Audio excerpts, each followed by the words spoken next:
What's up, you guys? I want to have a quick chat with you. Turn my TV off real quick because I want to talk about something that's very, very important. Okay, I had a really, really family scare over the weekend. It would happen Saturday night. With my grandpa. I'm pretty sure I might put it as a title. I'm not sure. But anyway, I'm going to tell you the story and tell you what happened first before I get to chit-chatting.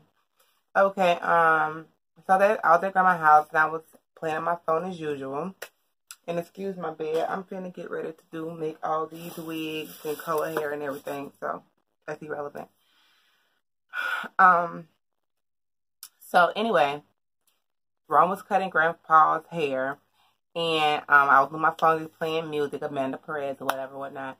And then I'm just watching Ron, as I always do, cut grandpa's hair and, you know, just sit there and talk to granny and do my thing.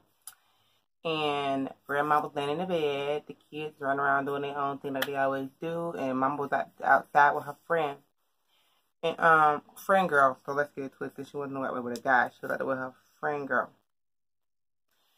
And so I just happened to look up at grandpa because I was talking to him, but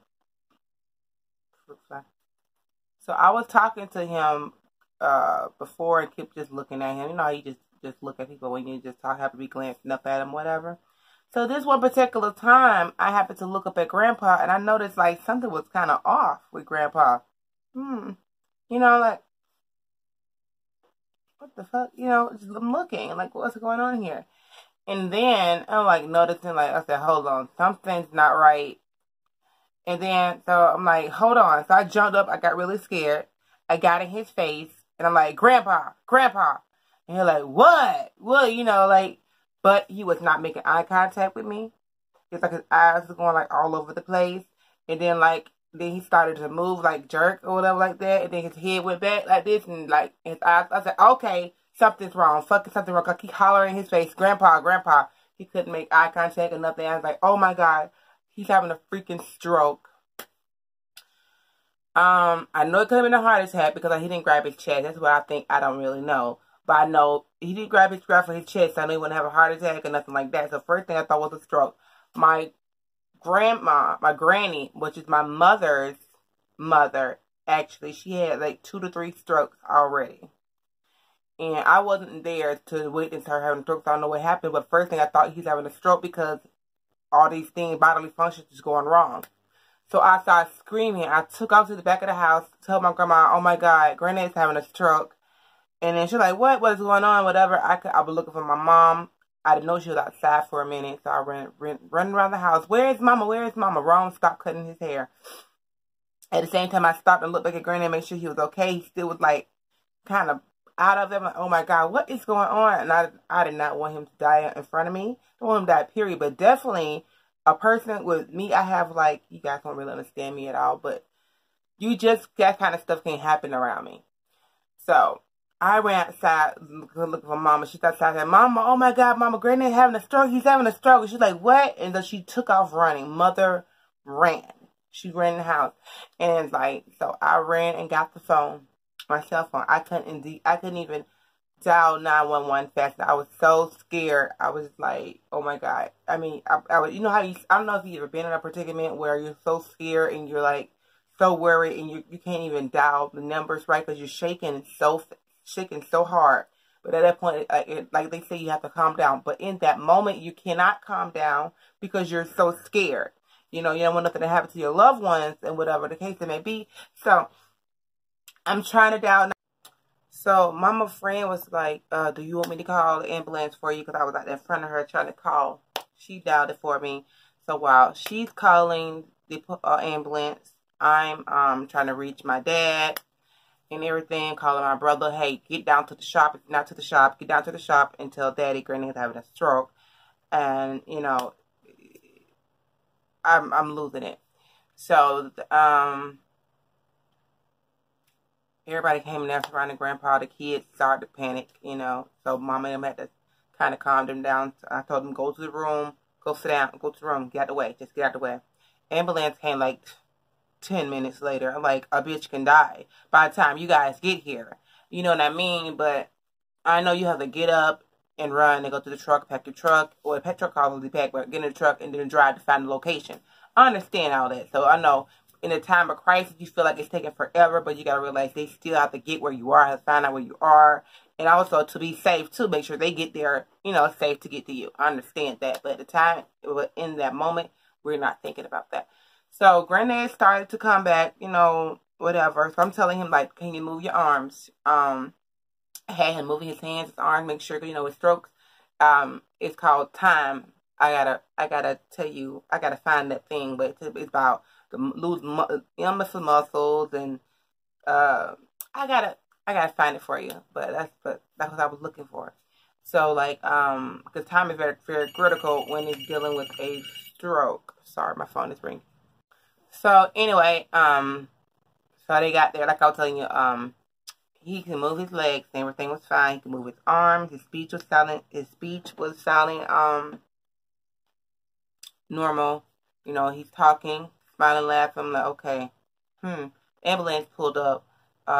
Then they tested his blood sugar, because he had diabetes. Test his blood sugar, his vitals, all his vitals, everything. You know, making sure he has complete memory and muscle movement and all that stuff. And then, so after that, they said Granddad had overheated. That's what it was. He had overheated because, you know, in Florida, Saturday, they said it got up to like 102. And Saturday morning, Grandpa was at the church, and he was pressure watching church for Sunday, him and my uncle, and they did probably cut some yards and hedges or whatever. And like I said, Saturday was so hot. I said I went working out Saturday, and it was so hot, you guys, that we couldn't even like do our walk. Because I was walking, I think I was on live with you guys. And I told you guys I can't do it. I can't go run this whole park. I mean, we only have a little bit of drink left. The kids drink it all, except for my one water bottle. And we can't go around this complete big giant entire park, you know, because it's so hot. And I don't want nobody to dehydrate or be overheat or nothing like that. So I just said, call it quits. If you guys go back to my live, that's the one in the room holding me in the thumbnail with the yellow shirt on. So anyway, they said he had overheated, and they did all his vitals. He looks fine. He just needs to drink at least 100 ounces of water a day. Take it slow. Just sit down for the next 2 to 3 days, because just because you drink the water today or tomorrow, that still doesn't give your body a chance enough to absorb it and know what's going on to make it go back to normal. Just because you did it that day, it takes 2 to 3 days to make it catch up. So when you stand up, like stand up slowly and then wait before you walk. They're just like a lawnmower, you know, or a car. You wait, warm up or whatever before it go, like that. So thank God he did not have a stroke. But he did overheat. But I have never seen this like that before. It scared me so bad, to the point that like I was terrified, and like I was terrified I may lose him. You know, because even though me and Granddad don't get along as much, you probably don't see on camera, but we get along as much because we get along. But put it like that, we're so much alike that we bump heads. Not a lot, but kind of often when we get on each other's nerves. You get what I'm saying? So like, oh my gosh! But just the thought of me like he dying or died in front of me or something like that would really like fuck me up really bad. And I'm like, oh my God. So definitely, you guys, like that they say, give them their flowers while they're here. You get what I'm saying? As far as spend time with your family and loved ones and friends who you really care about while they're here, because when they're gone, they're gone. We don't know the hour. We don't know the time that anybody can leave. You know, I thank God that both my grandparents are still here. I actually have three grandparents that are still alive, and I'm blessed to have that. So, and with my granny yesterday, she's the one that had 3 strokes. My mother, she can't really do anything for herself anymore.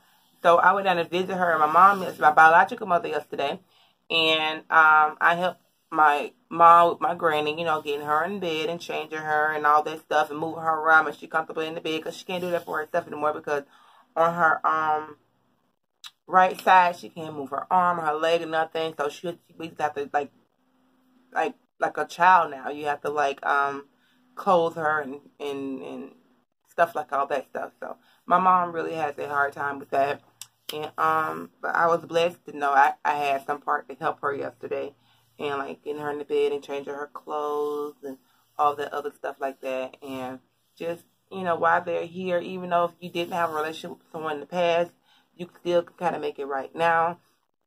You know, just get past what you get past, just talk about it and move on, and be happy that they are there, and try to spend time with them as much as you can, because when they're gone, they're gone. You get what I'm saying? So appreciate the people who you actually like and care about, regardless of your differences. Be appreciative and just get past all that negative stuff, and be happy that they're there, and tell them how you feel today, because today they can still leave here and before they even get home. That's why I tell Ron every day, constantly throughout the day, baby, I love you. I appreciate you. I wouldn't know how I'll be able to do this if you was not here. You know, I don't know how to be a single mother. You know what I mean? And I don't never want to become one either. But I tell him constantly, I thank you for everything that you do for me and these children, for your family. And he would always say, you're welcome, baby. You don't have to tell me that. But yes, I do. I do have to tell you that. You know, I do. You know. And like when he takes me out to dinner, I say thank you or whatever. He's like, you don't have to tell me thank you for that. I'm supposed to. I said, you're right, but I'm still going to tell you thank you. You know, because you didn't have to do it. There are plenty of husbands that don't spend time with their wives and take them to lunch or dinner or take time off from work just for us to go on a little mini vacation without the kids, just for us to make sure we're good. Because we're going out of town this weekend. It's been like 3 days out of town. And like just for us to stay in tune with us. You get what I'm saying? So that's all I'm saying. Comment below your thoughts and everything, and I'll comment back if you actually, you know, have like a question or something or whatever. But you guys know I heart everything because I read everything. So I love you guys, and I really want you to know I really appreciate everything you do for my channel by watching my videos, commenting and liking, and you know, and even write me on Instagram to see how I'm doing and encouraging me, and everything that you do. I really, honestly, God, from the bottom of my heart, I thank you guys. If I don't tell you enough, I'm going to tell you almost every day. Thank you guys. I really appreciate everything that you guys did for me and my children. So ones who do reach out and ask about my children and send my children items like toys and clothes and books and all hair stuff. Like there's so many ladies who have done that, and I just want to shout out Stephanie. She was the one that just recently did this. She sent my kids some winter clothes, and I really, really appreciate that. Thank you, Stephanie, baby. You didn't have to do it, but you did. Yeah. So I'll see you guys later.